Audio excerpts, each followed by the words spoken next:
Hello, friends. I am the creator of the channel. My level of English does not allow me to voice myself yet. Therefore, I have to voice with the help of AI. Please be understanding. I hope that soon I will be able to voice myself. I do everything else except voice acting myself. Script, video editing, selection of materials, ideas for videos. And today I want to show you my finished works. This is my workspace.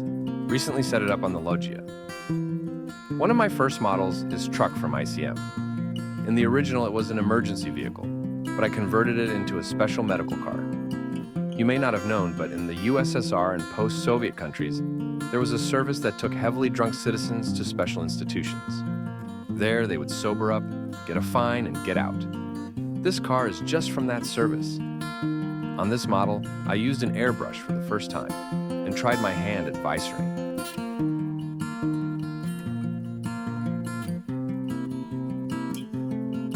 The assembly of this kit was quite simple. In the future, I plan to build a similar kit again, now that I've gained more experience.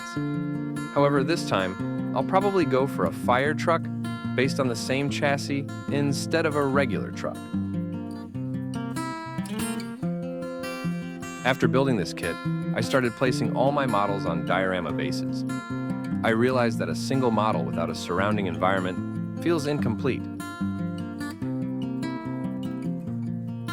My first attempt at diorama building was a winter scene titled Kiev Offensive Operation. The vehicle in the diorama is from Zvezda, a model with moderate detailing, but very easy to assemble, making it perfect for beginners.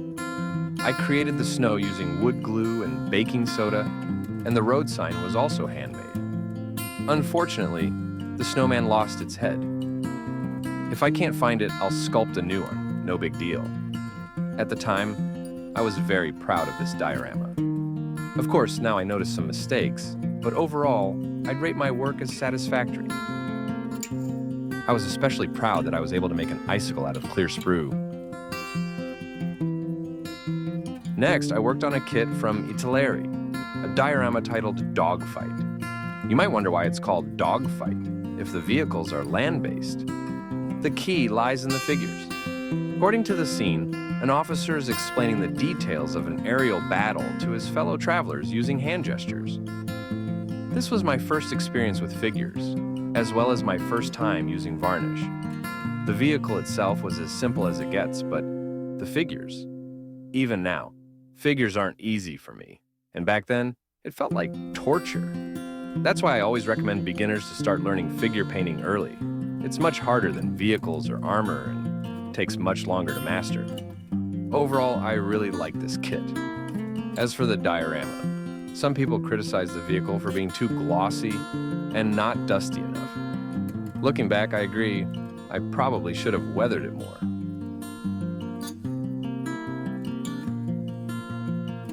I never came up with a name for this diorama, but since it was dedicated to combat medics and created during the battles for Bakhmut, I'll name it Medics on the Outskirts of Bakhmut. The kit is from ICM, though an identical set is also available from Revel. For those who don't know, Revel repackages a lot of ICM's products. I didn't encounter any major difficulties during assembly. The detailing and fit were quite good. The base and everything on it, except for the vehicle, are scratch built. As for self-criticism, I'd say the grass turned out a bit too tall. What do you think? This vehicle isn't tied to any specific unit, and I'm not even sure if the Ukrainian army uses this type of transport. It's more of a collective image of the equipment currently in use on Ukraine's side of the war. After working on military-themed models for a while, I decided to take a break and build something more relaxed and summery. Here is my diorama, Village Courtyard. The vehicle is once again from ICM, but its story is quite complicated. I bought this kit when I was still a complete beginner, and my first attempt at assembly and painting was terrible. So bad that I was too embarrassed to show it. I tried to restore it twice, but only on the third attempt did it turn out somewhat decent. After that, I built the diorama around it.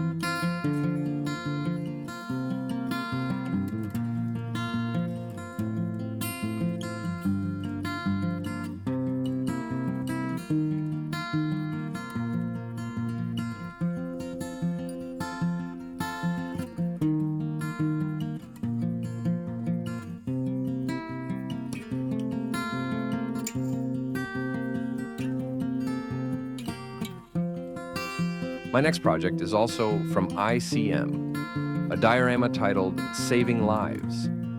This Model T is also available from Revell, and yes, it's another ICM repackage. However, Revell didn't include figures in their version for some reason. By the way, I have a video on my channel showing the assembly process of this diorama. If you're interested, I'll leave a link in the video description.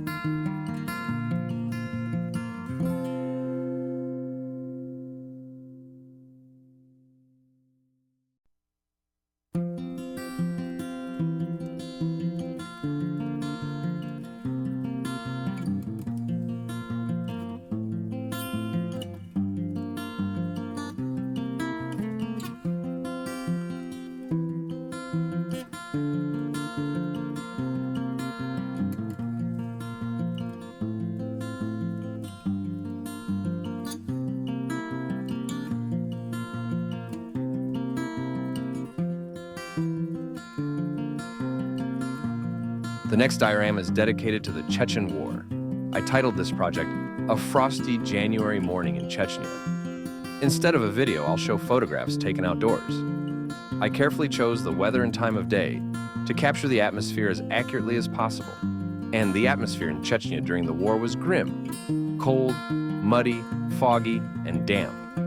But there was something strangely compelling about it that made me want to create a diorama based on these events. The kit is from the Chinese brand Panda Models. The most frustrating part was the instruction sheet, which had mislabeled part numbers. Also, the two-piece track segments didn't make assembly any easier. But overall, I'm happy with the result. I think this won't be my last project on the Chechen War theme. This time, my project isn't a diorama. Once again, it's an ICM kit, but I made a what-if conversion. This car never participated in racing, but I decided to turn my scale model into a race car. For modifications, I lowered the suspension, removed the bumpers, and trimmed the excess from the front and rear fenders.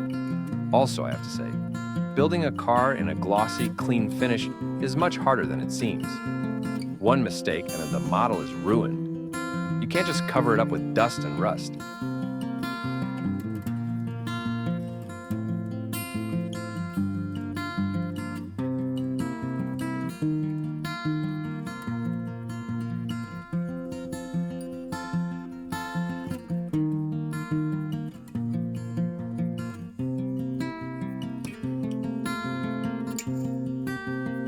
The next diorama is called Tank Cruise on Rest. I used the T20 tractor from Hobby Boss and figure set from Masterbox. To be honest, I didn't want to make a combat tank crew, so I decided to go for rear echelon units instead. What surprised me the most was the size of the tractor. When I ordered it, I thought it would be about the same size as a tank, but it turned out to be quite miniature. Another unexpected issue came up. The officer had nothing to lean on the tractor. I had to adapt a barrel for him to rest against. I should also mention that this tractor is Soviet, but it's a captured vehicle.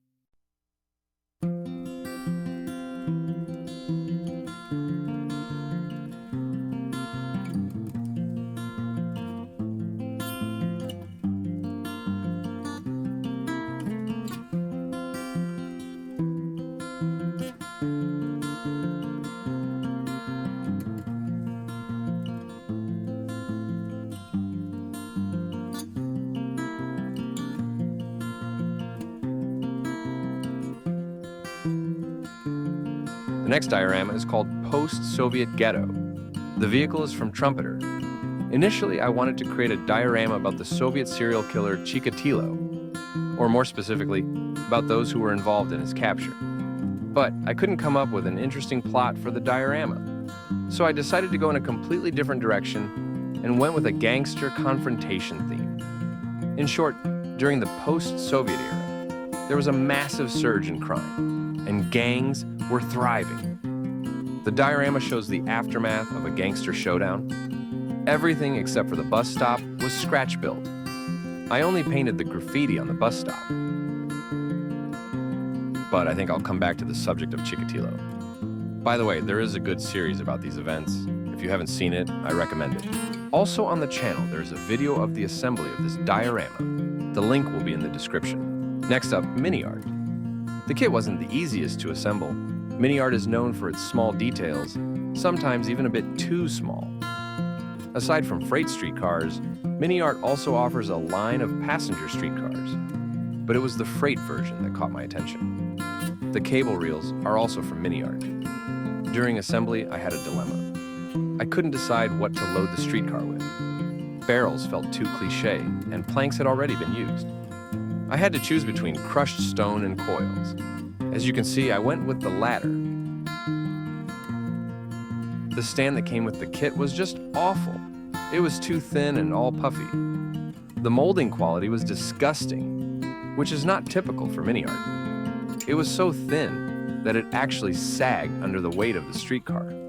I had to reinforce it from the bottom using old castings. All in all, it wasn't an easy kit, but I still enjoyed assembling it. That's all for the completed works for now. Currently, I'm working on a tractor from Trumpeter.